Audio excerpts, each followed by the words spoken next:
proceed? Yes, you may. Please state your name for the court, spelling your last for the record. Dr. Campbell Solo, S-O-L-O. What do you currently do, Dr. Solo? Currently, I'm the principal and sole shareholder of Solo & Associates, which is a firm that offers many different types of counseling to our clients, but with a focus in child therapy. Can you please describe your background in this field for the jury? Yes, I previously acted as a staff psychologist at the Breckenridge County Mental Health Center in the juvenile wing, and before that I taught for about 2 years as the adjunct professor of psychology at Midland State University. Can you please describe your educational background? Yes, I earned my bachelor's degree in psychology from the University of Oregon and my medical degree from the University of Michigan. I'm board certified in child and adolescent psychiatry and currently licensed to practice in Wisconsin and Midlands. Have you ever testified in court before?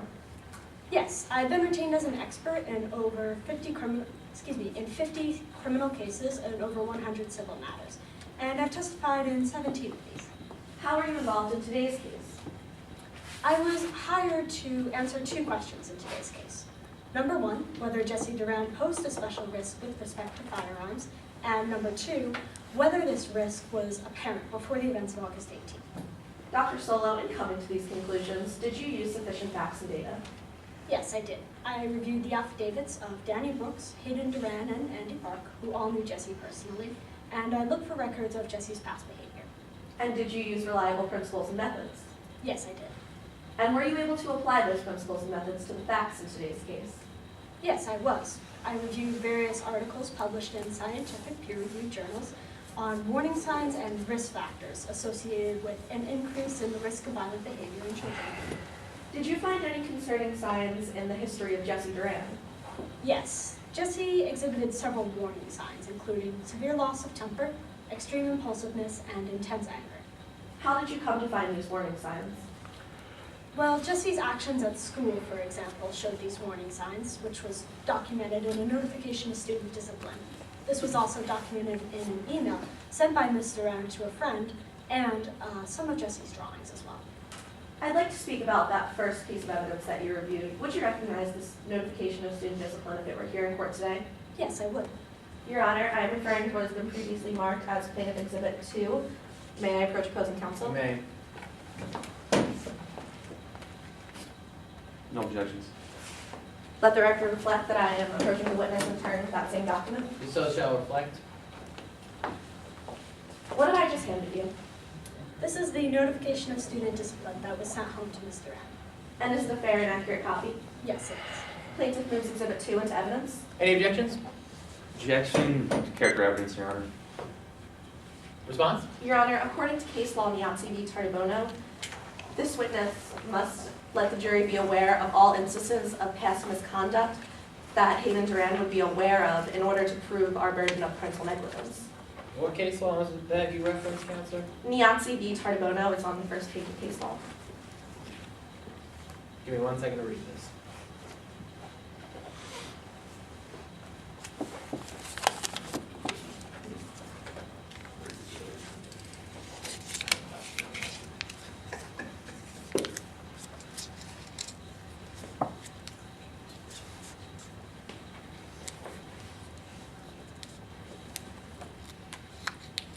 Your response, Counselor? Attempting to use this to show that Jesse would act in conformity with this past violent behavior. Your response on those grounds? Yes, Your Honor, we are not using it to show conformity therewith, rather to show that Hayden Duran had knowledge of these past actions in order to prove our burden that Hayden Duran was in fact negligent. I say my statement, Your Honor. Then I will overrule the objection. Please feel free to continue. Yes, Your Honor. What does this notification tell us? Well, the notification describes Jesse playing a game of dodgeball in school.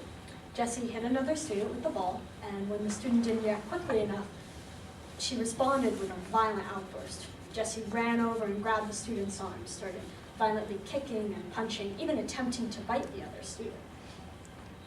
What else does this notification tell us? Well, this wasn't the first incident that school year where Jesse had struck another student. It was actually the third. And as a result of this particular episode, Jesse was suspended from school for 5 days. Dr. Solo, to your knowledge, did Hayden Duran ever punish Jesse Duran for any of these instances? For the first 2 instances, Jesse received no punishment, and for the third, Jesse's video game privileges were merely suspended for the duration of the suspension. Thank you, Dr. Solo. I'd like to move on and speak about the comic you said you reviewed. Would you recognize that comic if it were here in court today? Yes, I would. Your Honor, I am referring to what has been previously marked as Plaintiff Exhibit 3. May I approach opposing counsel? You may.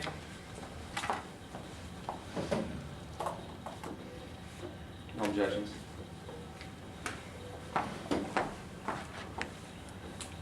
What have I just handed you, Dr. Solo?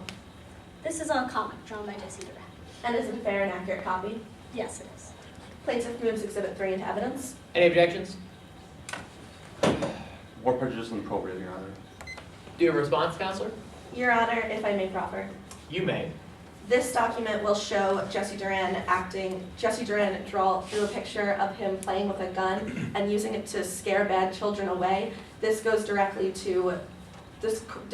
correlates with the events of August 18, 2010, and is extremely probative in today's case. Does it need to be extremely probative to be 403? No.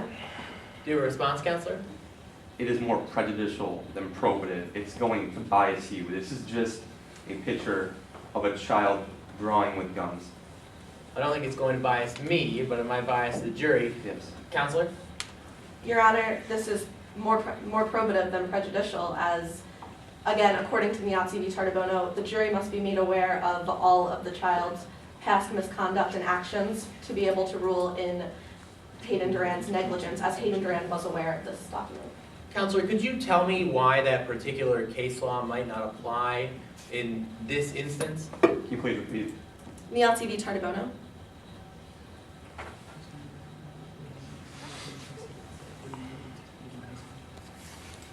They haven't laid the foundation that Hayden even knows about this crime.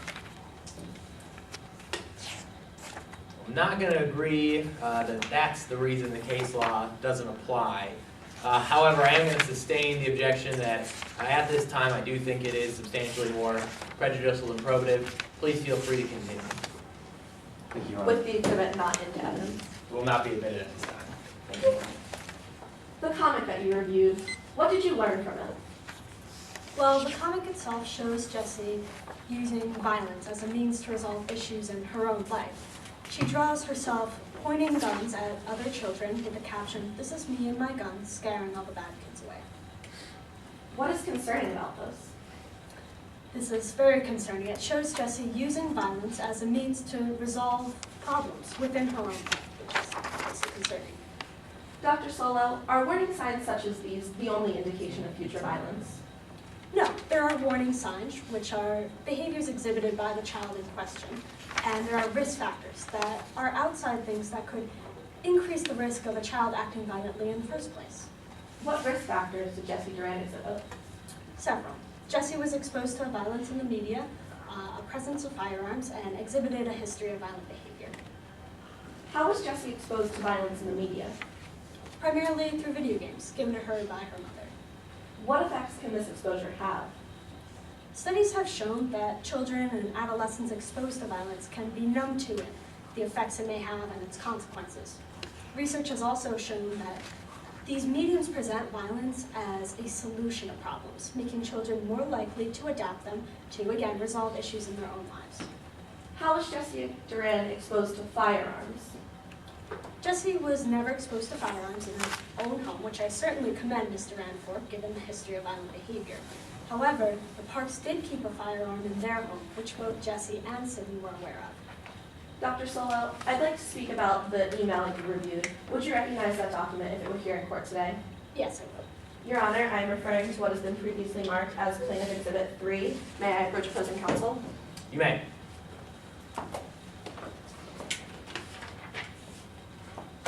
No objections, Your Honor. Let the record reflect that I am approaching the witness with that same document. So shall reflect. What have I just handed you? This is an email sent by Ms. Duran to her friend. And is it a fair and accurate copy? Yes, it is. Plaintiff moves Exhibit 3 into evidence. Any objections? No objections, Your Honor. Then it will be admitted. What does this email tell us?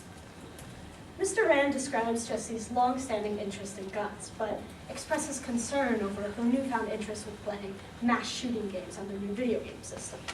Furthermore, Mr. Rand states that Jesse wouldn't even play the games properly, choosing to shoot not at the virtual enemies in the game, but at Sydney's virtual character instead.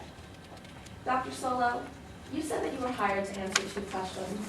Were you able to come to a conclusion on whether Jesse Durand posed a significant risk in regards to firearms? Yes, I was. In my professional opinion, Jesse Durand absolutely posed a special risk with respect to guns. And were you able to determine whether or not Hayden Durand was aware of these instances before August 18, 2010? According to the evidence I reviewed, there is no doubt that these signs manifested themselves before the events of August 18th. No further questions, Your Honor. May I approach the witness and tender these documents to the bench? The ones that have been admitted